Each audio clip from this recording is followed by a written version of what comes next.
টি-20 মূলত ব্যাটারদের খেলা হলো। এবারের বিশ্বকাপে এমন বেশ কয়েকজন পেসার আছে যারা হুমকি হয়ে দাঁড়াতে পারে প্রতিপক্ষ ব্যাটারদের জন্য। বিশ্বকাপের মঞ্চে গতি, বাউন্স, ইনসুইং, আউটসুইং ও বিধ্বংসী উইকেটে ভেঙে দিতে পারে ব্যাটারদের উইকেট। সেই সব বোলারদের মধ্যে 5 জনকে নিয়ে এই প্রতিবেদন, যারা এবারের বিশ্বকাপে ব্যাটারদের হাঁটু কাঁপাতে পারে, ঘুম হারাম করে দিতে পারে ম্যাচের আগে। সেই সব বোলারদের মধ্যে এই তালিকায় রাখা হয়েছে ভারতের জাসপ্রীত বুমরা, পাকিস্তানের শাহিন শাহ আফ্রিদি, নিউজিল্যান্ডের ট্রেন্ট বোল্ট, বাংলাদেশের মোস্তাফিজুর রহমান ও পাকিস্তানের মোহাম্মদ আমিরকে।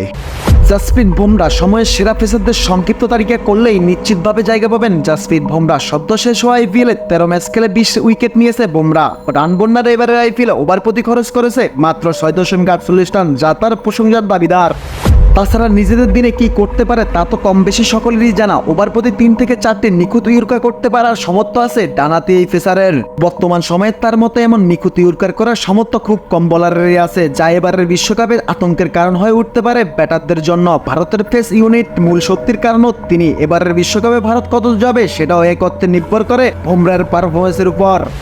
ট্রেন্ট বোল্ট পাওয়ার প্লেতে দ্রুত উইকেট আদায় করে নিয়ে প্রতিপক্ষকে চাপ ফেলতে ওস্তাদ ট্রেন্ট বোল্ট। গতির সঙ্গে ইনসুইং, আউটসুইং মুগ্ধতা বাড়াতে পারেন তিনি। যদিও সাম্প্রতিক সময়ে বিশ্বকাপে ব্যতীত নিউজিল্যান্ডের হয়ে মাঠে নামতে দেখা যায় না তাকে।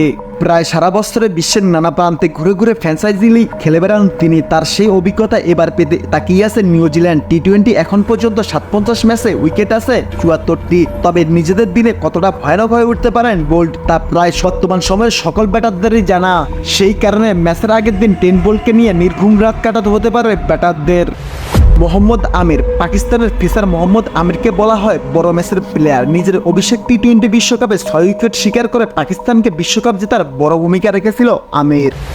মাঝে অবশ্য স্পট ফিক্সিং কেলেঙ্কারিতে জড়িয়ে লম্বা সময় ক্রিকেট থেকে দূরে ছিলেন। এরপর ক্রিকেটে ফেরেন 2017 সালে। ভারতকে হারিয়ে পাকিস্তানকে আইসিসি চ্যাম্পিয়ন ট্রফি জিতিয়েছিলেন আমির। সেই তিনি আবার বিশ্বকাপে ফিরেছেন অবসর ভেঙে। জানিয়েছেন তার ক্ষুধাটা বিশ্বকাপে, আর সেই ক্ষুধাটা মেটাতে তার অবসর ভেঙে বিশ্বকাপে ফেরা। বড় ম্যাচে চাপ নেওয়ার অদ্ভুত ক্ষমতা অন্য যে কারো থেকে এগিয়ে রাখবে আমিরকে। গতির সঙ্গে সুইংয়ে ব্যাটারদের নাস্তানাবুদ করে ছাড়তে পারেন তিনি।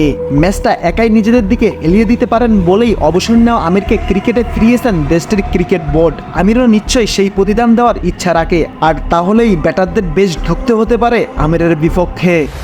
এবারের বিশ্বকাপে যে ধরনের 16 উইকেটে খেলা হচ্ছে তা মোস্তাফিজের জন্য আদর্শ। গতি বৈচিত্র্য এনে স্লোয়ার কাটারে পরাস্ত করতে পারেন ফ্রিজ, যা যুক্তরাষ্ট্র ওয়েস্ট ইন্ডিজের কন্ডিশনার ব্যাটারদের জন্য হয়ে উঠতে পারে মরণ ফাঁদ। তাছাড়াও এবারের বিশ্বকাপে বাংলাদেশ দল তাকিয়ে আছে ফ্রিজের উপর। বিশ্বকাপে বাংলাদেশ কতদূর যেতে পারে সেটিও অনেকাংশে নির্ভর করে মোস্তাফিজের উপর। এমন বোলারদের বিপক্ষে নামার আগে নির্ঘুম রাত কাটাতে হতে পারে ব্যাটারদের গতি সুইংয়ে পরাস্ত করতে আফ্রিদির বিকল্প খুব কমই আছে এই মুহূর্তে। পাকিস্তানের পেস বিভাগের নেতা তিনি। নিজেদের ম্যাচে প্রতিপক্ষকে একাই ঘুরে দেওয়ার সামর্থ্য রাখেন আফ্রিদি। টি-20তে 66 ম্যাচে তার উইকেট আছে 91টি। সবশেষে টি-20 বিশ্বকাপে পাকিস্তানকে ফাইনালে তুলেছিলেন সর্বোচ্চ গতিদাতা এই পেসার। যদিও ফাইনাল ম্যাচে তিনি চোটে ভোগায় ইংল্যান্ডের বিপক্ষে শিরোপা হাতছাড়া করতে হয়েছিল পাকিস্তানকে।